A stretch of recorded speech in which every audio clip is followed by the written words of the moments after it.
ਇਹ ਪੁੱਤ ਤੂੰ ਮੋਟਰਸਾਈਕਲ ਤੇ ਕਿੱਦਾਂ ਲੈ ਕੇ ਆਇਆ ਹੈ?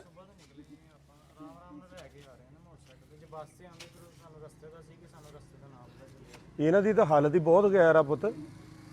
ਇਹਨਾਂ ਕੋਲ ਖੜ ਵੀ ਨਹੀਂ ਹੁੰਦਾ ਹੈ। ਹੁਣ ਇਹ ਕਿੱਥੇ ਵਾਸ਼ਰੂਮ ਲੈ ਕੇ ਚੱਲਿਆ ਤੇ ਉਹ ਇਸ ਤਰ੍ਹਾਂ ਕਰਤਾ ਮੇਰਾ ਪੁੱਤ। ਉਹ ਕੁਰਸੀ ਇੱਕ ਲਿਆ ਮੇਰਾ ਬੋ ਨਹੀਂ, ਉਹ ਮਜ਼ਬੂਤ ਜ਼ਿਆਦਾ ਕੁਰਸੀ। ਉਹ ਕੁਰਸੀ ਤੇ ਬਿਠਾ ਕੇ ਨਾ ਕੁਰਸੀ ਸਾਈਡਾਂ ਤੇ ਚੁੱਕ ਕੇ ਲੈ ਜਾਓ, 2-3 ਜਣੇ 4 ਜਣੇ।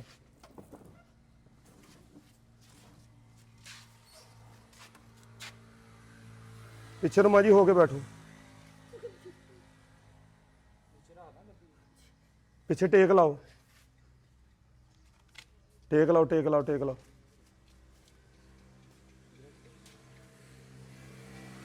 ਕੁਰਸੀ ਸਾਈਡਾਂ ਤੋਂ ਚੁੱਕ ਲਓ।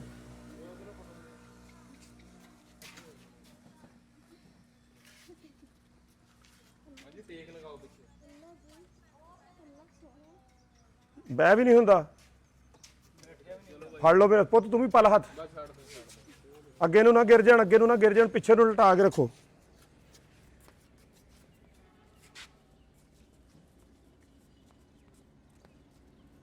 ਖਿਆਲ ਨਾਲ ਗੱਡੀ, ਖਿਆਲ ਨਾਲ। ਉਹ ਅੱਗੇ ਜਾ ਕੇ ਮੇਰਾ ਪੁੱਤ ਰੋਡ ਕਲੀਅਰ ਕਰਾ।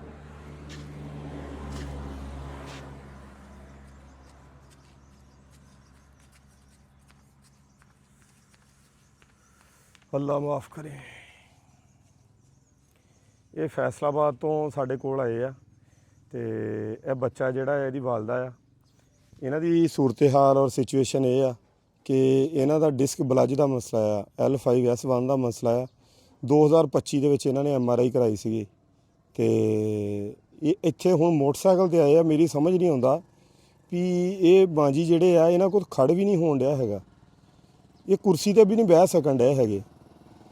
ਇਹ ਕੁਰਸੀ ਤੇ ਨਹੀਂ ਬਹਿ ਸਕਦੇ, ਇਹਨਾਂ ਕੋਲ ਖੜ ਨਹੀਂ ਹੁੰਦਾ। ਹੁਣ ਇਹਨਾਂ ਨੇ ਵਾਸ਼ਰੂਮ ਜਾਣਾ ਆ।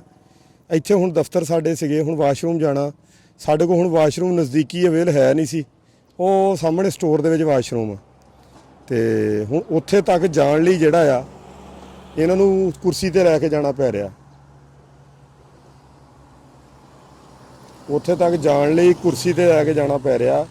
ਤੇ ਇਹ ਇਸ ਮੋਟਰਸਾਈਕਲ ਤੇ ਆਏ, ਇਸ ਮੋਟਰਸਾਈਕਲ ਤੇ ਆਏ ਆ। ਇੱਥੇ ਗੱਡੀਆਂ ਰੱਖ ਕੇ ਨਾ, ਵੱਲਾ ਆਲਮ ਇਹ ਤੇ ਕਿੱਦਾਂ ਗੱਡੀਆਂ ਰੱਖ ਕੇ ਲੈ ਕੇ ਆਏ ਆ ਇੱਥੇ ਤੱਕ, ਕਿਸ ਤਰ੍ਹਾਂ ਪਹੁੰਚੇ ਆ ਇਹ।